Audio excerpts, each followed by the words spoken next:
Hey, what's going on? Cesar Rodriguez here. In the next couple minutes, what I want to do is I want to teach you a very direct way to build your business through prospecting. And that's through a technique that I like to call headhunting. Now, what is headhunting, you ask? It's basically being very, very direct and just getting right to it. No BS, no small talk, and just straight exposing people and asking them, hey, do you keep your options open when it comes to making more money? Because I think a lot of times, sometimes in this business, we tend to overthink, and we sometimes, we go to someone and we might see an ideal opportunity, but we kind of plague ourselves with saying, how do I build that perfect rapport really quick? Or, how do I go to this person and bring this up? And, how do I get that transition? And a lot of times, people just appreciate you being direct. Listen, there's nothing about you that doesn't indicate that you're a super success story. It's not about the car you drive. It's not about, necessarily how you dress. It's about the confidence that you exude. Because let me tell you something, when you exude confidence, when your chest is up, when you're talking straight, when you're not wavering in your belief when you talk to people, they buy your confidence first, and then they'll maybe look at the trappings of success. But the bottom line is, when you're headhunting, listen, you don't have a whole lot of evidence to show out, all right? So I'll give you an example. The other day I was actually walking, I was just, walking through a little complex, and I walked into a store, and I knew in this particular place there was 2 employees there. There was no one else in the store, and I knew that they did sales. So you know what I did? I walked right into that store and I said, hey, listen, I'm working with a company that's doing a lot of expanding out in this area, and they're actually looking for some people. Now I know you and you both do sales. Now what I want to know is, out of the 2 of you, who's the best?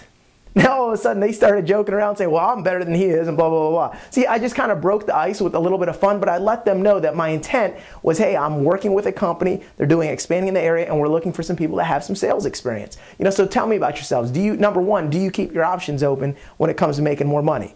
Our company's looking for some people, and if you're the type that keeps your options up when it comes to making more money and it didn't interfere with what you're already doing, then we definitely need to know each other, all right? So listen, why don't you do this? Put down your name and number. Obviously now isn't the time or place, but I'll get back with you in more details. Now, I didn't say the name of the company. I didn't say give any details about what we do. I just jumped straight into it, all right? One of the great things about that is you come across with so much confidence when you're doing an approach like that, that people, before they start to question you and to ask you a bunch of questions, they're already on their heels thinking they need to impress you. See, when you go out there and you say, and you introduce yourself, hey, I'm a headhunter, hey, I'm a recruiter, and I'm working with a company, trying to do some networking out in this area, and I'm looking for the best of the best. Look, I can't promise you anything, but I'll definitely put you on my follow-up list, and I'll at least tell you more about what we do at another time. Obviously, off the clock. Now isn't the time or place. See, a couple key words that you need to say. Number one is, I can't promise you anything.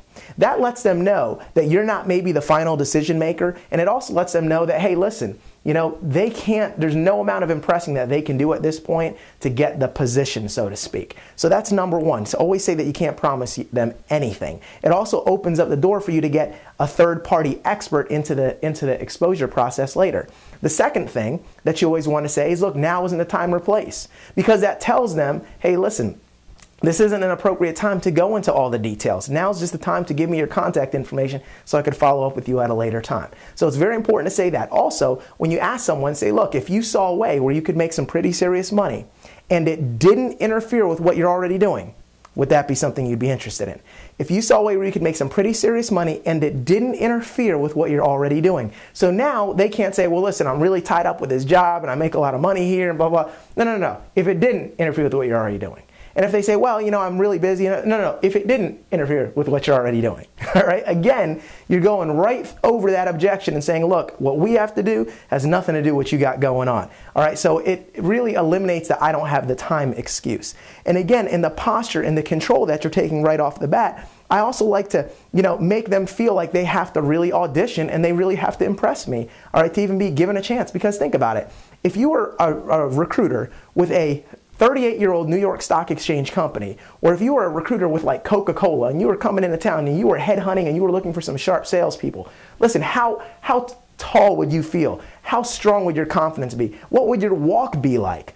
See, you have to act as if, act as if you are that executive. Act as if you are that top recruiter. Act as if you can change that person's life and you're blessing them if you decide to call them back. When you come across with that type of attitude and you can walk straight into the front door of any place, and this is what I do. anywhere and everywhere I go. If I want to expose someone, my goal is to always recruit sharper people. See, the key that I found in building my business is to try and target the sharpest possible people I can. So when I go to somewhere, all right, yeah, I might talk to the cashier, but chances are if I'm talking to the cashier, all right, I'm usually asking, I'm saying, listen, who's the manager on duty? Listen, who's the best person here? Who's the number one salesperson in this store? Hey, who's the general manager? And I will say, would you mind paging them for me? You know, I'd like to chat with them and tell them about something. And you know what? I might compliment that person. I might say, hey, listen, I just wanted to tell you, your employee here is just a phenomenal employee. I was really impressed. And now that person is just shining and they're beaming. The manager's appreciative. And then I'll say, listen, obviously you run a pretty tight ship here, don't you? Well, listen, I'm really impressed. She said a lot of great things about you, Mr. Manager, Mr. Store Owner, Mr. Business Owner. So let me pull you aside for a quick second. Let me ask you something. Obviously, you know how to manage and run a team. Your employees are happy with you and you're doing a great job because they're doing a great job. So let me ask you a question. I'm working with a company that's doing a ton of expanding out here, and we always have our eyes open for sharp new talent. If I could show you a way where you could make some pretty serious money and it didn't interfere with what you're already doing, would that be something you'd be interested in? And right there, I've opened up the door and I've been very direct. And a lot of times they're going to say, well, hey, listen, what's the name of your company? You know, always give the name of your company and a description. I'll say, hey, the name of our company is this and this is what we do. Look, again, I can't promise you anything. Now isn't the time or place. All right, but best thing I can do right now is let me go ahead and get your name and number. I'll give you a call when you get off the clock. What time are you going home? All right, what time do you get off? Do you have the internet at your house? So I'll probably log you onto a website and probably pass your name along to my higher ups. All right, really that's all that I'd be in the position to do right now. But first, let me go ahead and educate you about it at another time. Always be in a rush, always be out there talking to people and look for the sharpest people. And listen, if you just go out there and straight headhunt, you can cut through the games, you can cut through the BS, you can get right into the root, and it gives you the opportunity to talk to the sharpest people wherever you go. Listen, you go into a room with a bunch of salespeople, and say, listen, who's the best salesperson over here? You know, who's the number one salesperson? I walk into a place and I'll ask someone, I'll say, look, who's the number one person in sales? Who's the number one? Who's the top manager? And all of a sudden start saying, well, why? Well, because I'm working with a company and we're looking to pick up a few sharp people to do some work with us on the side. We do marketing, promotions, and management. Who do you know? Who's the top guy here? Most of the times they'll start selling themselves. So again, without even going direct, you've went indirect, but you've been very direct about your intentions. And most people just appreciate that. And you can always say, look, we're looking for someone that wants to either make some pretty serious money, either part-time, or someone that's looking for a career change. Now, I'm not trying to steal you out of what you're doing, but again, it wouldn't interfere with what you're already doing. Do you keep your options open? Get the contact information, follow up later, put them on a pre-recorded call, log them onto a website, or set up that next exposure with your expert. And I can promise you, it will jack up the activity in your business, and you will absolutely see incredible results. So that's my 2 cents for head hunting. Take it and use it, and we'll see you over the top.